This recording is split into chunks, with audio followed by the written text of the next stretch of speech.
2007 Kenworth W900, heavy spec, double frame.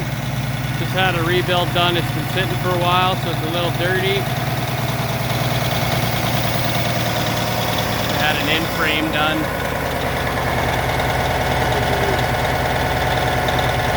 Been running for a while, no problems there. Barely got any miles on the rebuild. It was rebuilt and it's been sitting since.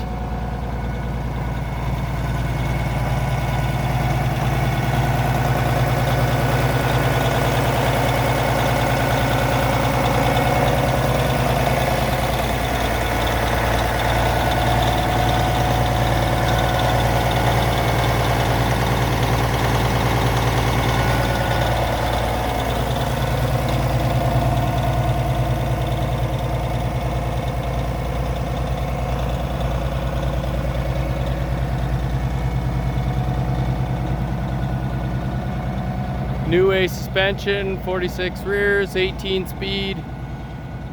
It's got about 700,000 miles showing on the dash.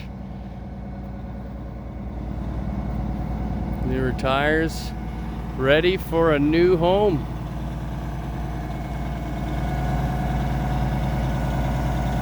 Check this beauty out.